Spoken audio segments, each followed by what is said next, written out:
Hello, my name is Mayra Cazares, and today I will be interviewing Miss Kirk. This interview is for my ITL 512, and it's part three of a learning map that I created. Miss Kirk, can you please introduce yourself? Hi, I'm Mrs. Kirk, and I'm a special education teacher.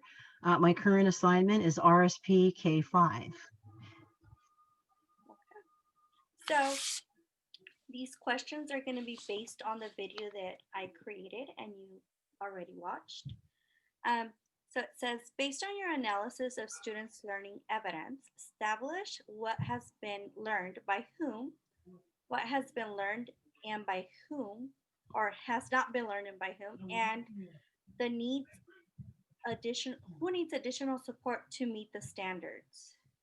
Well, I did notice one student was participating, right, and answering the questions Mhm. and appeared to understand, but I did notice one student was not sure about some of the vocabulary words that were introduced. So that one might be a follow up. Okay. But the students seemed engaged. They were answering questions, they were participating, they were following along with the little red hen. And I liked the way on your YouTube video it was tracking the words.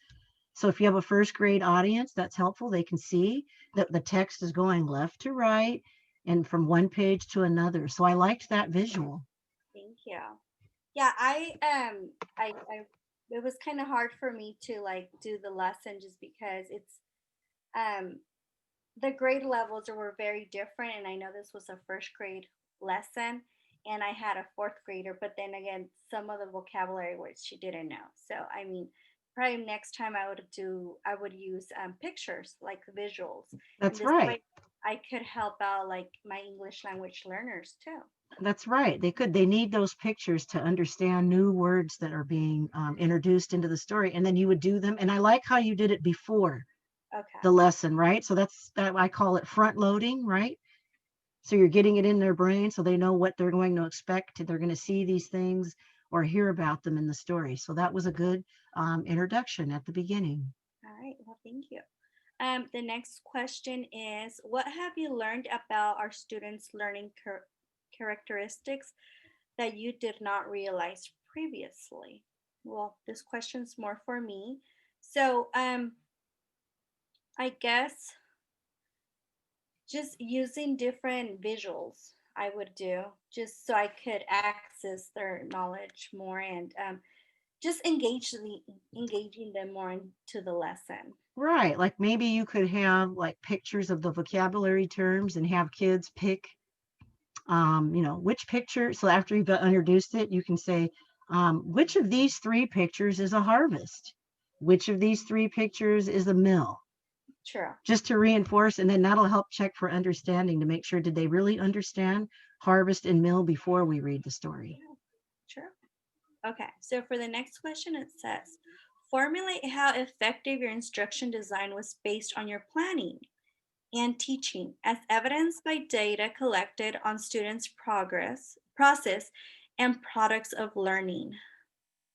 And Okay. that's for me or for you? It's a both question. Like we have to kind of, Right. Well, we already answered part of that question, right? Because we were talking about how one student knew and then the other one didn't. yeah, But they both were able to answer the question about how they thought the hen would feel, yeah, true.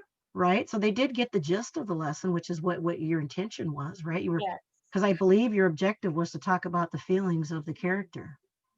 true. And they were able to identify the main character, which was the hen, and how she felt. So if we were assessing those two things, we know that they got that. The only thing that we could tell that they but that we were iffy on was the vocabulary. The word Right. mill might wasn't understood by one of the students, but the comprehension was good. They seemed to understand it, and they were engaged in the conversation regarding what happened in the story. Yeah, yeah, I could see. Yeah, I'm looking back. I could Hmm. see that happening. Okay, so moving forward, how would you plan differently based on your knowledge of student learning characteristics?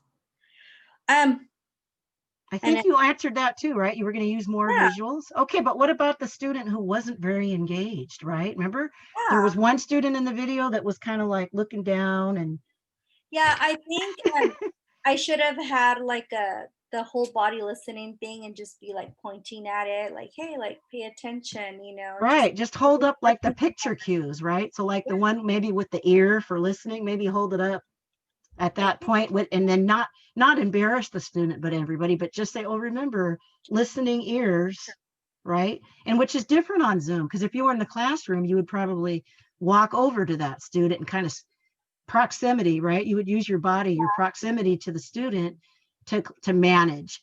But on Zoom, True. it's a whole different ball game, right? The engagement is not the Yeah, same as what it is in person. exactly. And it's just what you want to, teach the kids, or I mean, you can teach them, but it's like it's not the same, like you said, as if you're in the classroom. Right. You have to think You out know, of the box, yes, how to get them engaged. true.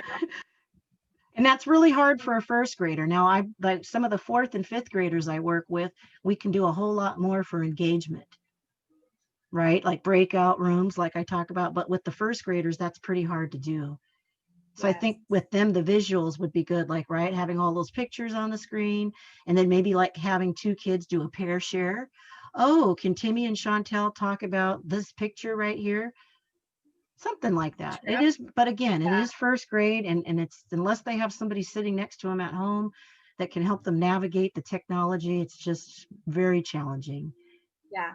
And I thought you But did a great job based on what what we have, what we have to work with. true. Okay, so the next question, I'm not sure if we've gone over it, but how will you modify, extend, or incorporate new levels of presentation, expression, and engagement for each learner? Okay, well, let's talk about then. We already talked about visuals, all right? So we already got the visuals like for the full body listening. And then remember that one that I was sharing with you with a graphic organizer. So talk about maybe how would you use a graphic organizer to engage the kids more next time? True. Well, I think I would write stuff on the board. Like in this case, for instance, in this case, I used the whiteboard, you know, and I would probably start having a conversation with them and like, what happened in the story, and we'll just be writing like, what did the dog do? What did the hen do? Why did and then just write it on the whiteboard. But then again, also helping them fill out like the graphic organizer. Right. Or two, another idea could be you could already have the pictures done ahead of time. Like Uh huh. you could have a character, you could have the problem, you could have the solution, you could have a feeling emoji or something, and then have them tell you to where to drag those pictures on the story map. So like, for True. example, the character, you could take the little hen and drop her into the character box. What was the little hen's problem? And then the kid says, well, her feelings or something. And then you'd have a little picture and then tell them, well, where should I drag that picture? Should I drag it here? Should I drag it there? Yeah.